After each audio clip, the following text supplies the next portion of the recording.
Alright, Shalom. This is Arya Ben Yashua out of the Lion's Den. First and foremost, I want to give all praise and glory to Yahweh, Bahasham Yahweh Shai, Bahasham Rakak Wadash Ma'amath. Double honors to the elders, apostles of Great Millstone who rule well and teach well. Double honors to my elders as well. Down here in the Lion's Den camp, R1 Ben Yashua. I sincere the water to the Akim, Akwathim, and the children. Us pushing the truth with sincerity. The water. And, so let me get it. The headline of the article says, jobs that built America's middle class are disappearing, intensifying its downfall. Said America's middle class is in a tight spot, squeezed between the disappearing wealth Americans squirreled away during the pandemic and projected layoffs at the end of a looming recession. At stake, the American dream.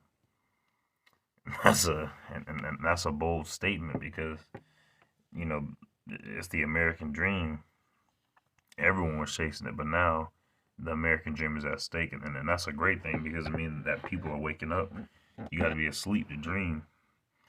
And with that, I'm gonna get Romans chapter 13, verse 11.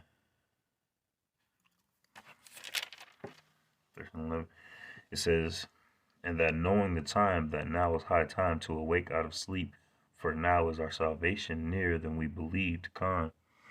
So it's a good thing that all this is happening because it's part of the prophecies of the Lord. All right, so now with less jobs is going to cause more anxiety and tension with people, but at the same time, as long as you have faith in Yahweh Shai and praying unto Yahweh, you're going to be good. You're going to be protected, have a sound mind. Companies emboldened by an economic rebound after the nadir of the panic rush to acquire talent and fill their ranks and with skilled middle managers. The Harvard Business Review even wrote that middle managers are more important now than ever. Fortune wrote that story 6 days ago and Sunday as well. But a lurking recession is now threatening the livelihoods of white-collar workers, those higher salaried management roles, the jobs once heralded in American society as the key to obtaining the middle-class American dream may be axed in waves. So they're trying to create no more middleman. It's just rich and poor, straight up. That's what they want. They want rich and they want poor. Just no more riding the fence. I'm gonna keep going. As these jobs vanish in favor of blue-collar workers at more manageable cost, that pipelines to the middle class could be chopped at the knees. There's a significant portion of the population who will have to delay the American dream because they can't find the role that they want. David Gilbertson, a vice president at HR software maker UKG, told the publication. With continued fears of a full-blown recession in the hearts and minds and on the bottom lines of American companies, layoffs have been in full swing. I'm gonna put the rest of this, I'm gonna put the article itself in the description, and I'm gonna have you just read the rest. It has a lot of interesting information. A lot of it is just jargon, but the primary meat and potatoes of what I want to bring out in the article is they say that the American dream is at stake. I'm gonna go ahead and get my next dream because it's a beautiful thing to see this place fall. All right, it's a beautiful thing to see the prophecies play out. Hey, where's Jeremiah? Okay, this is Jeremiah chapter 51 verse 45.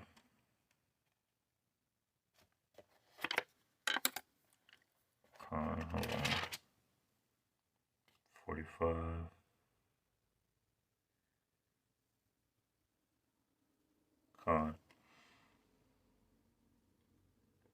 Jeremiah chapter 51 verse 45. It says, "My people, go ye out of the midst of her and deliver ye every man his soul from the fierce anger of the Lord." So get out of this place, Babylon. Mentally flee out of this place. All right, wake up from that dream. All right, and if we're already awake out of the dream, try to do our best to awaken others and also continue to stay awake as well. Uh, Matthew, this is Matthew chapter 6, verse 25. It says, therefore, take no thought for your life, what ye shall eat, or what ye shall drink, nor for your body, what ye shall put on. Is not the life more than meat, and the body than raiment? That's what we have to keep in mind in the times to come when there's going to be a famine in this land, because that's what this mass firing is leading to.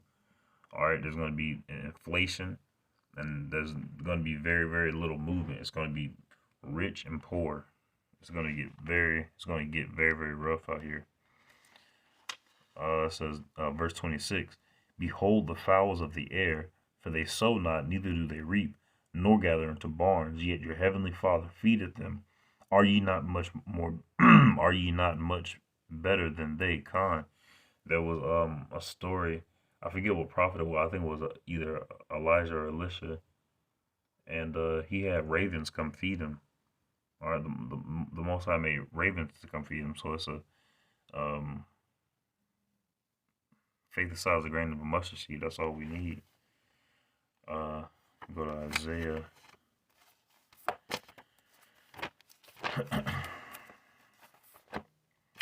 This is Isaiah chapter 29. Start at verse 7. It says, and the multitude of all the nations that fight against Ariel, and Ariel is a poetic way of saying Israel or Yasharallah, even all that fight against her and her multitude, and her munition, and that distress her, shall be as a dream of a night vision. A dream of a night vision. So all those that fight against Israel, all right, that think that they're overtaking us and they're destroying us, is going to be but a dream to them. And that's honestly what they're waking up from. They're waking up from that American dream, thinking that, oh, they can prosper forever, thinking that nobody's going to rise up against them. But here we are. Verse 8, it shall even be as when a hungry man dreameth. That's what oh, I thought it wasn't recording. Whew. That's what Esau is thinking in his head. All right.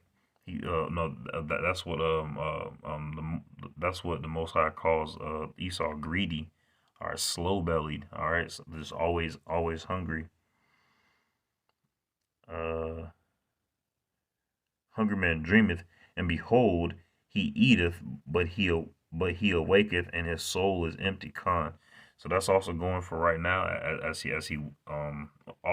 right. That's going for right now for our people, because they're in a dream, that American dream, and right now that American dream is at stake. So that means that people are waking up, and our people need to wake up, and our people have been waking up and realizing, wow, even though I'm working all these jobs to get all this money, all this money is vanity.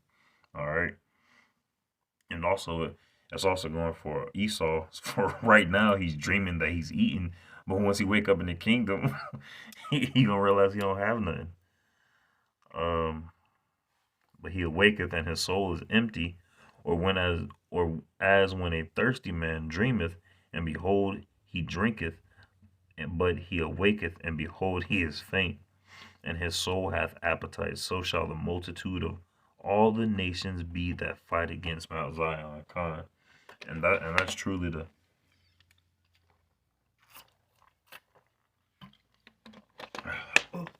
sluggy. And that's the true beauty of it. All right, Most High said we are only in this predicament right now because this is His will for us to be forged in this fire. We'll keep going. We'll go to verse 9. It says, stay yourselves and wonder, cry ye out and cry. They are drunken, but not with wine. They stagger, but not with strong drink. These people are asleep. For the Lord hath poured out. For the Lord hath poured out upon you the spirit of deep sleep, and hath closed your eyes. The prophets and your rulers, the seers, hath he covered. Con. All right, so that's why our people are in this predicament. All right, our people are in a deep sleep. All right, 2/3 of our people are going to have to be destroyed, sadly, but they'll be able to to be the other fruit that rises from the from Israel. So that's a beautiful thing as well. So just to read the first part of this article again. It says America's middle class is in a tight spot, squeezed between the disappearing wealth Americans squirreled away during the pandemic and projected layoffs at the hands of a looming recession. At stake, the American dream. Con. And it's a beautiful thing to see people wake up and, uh, Lord willing, this lesson was edifying. Shalom.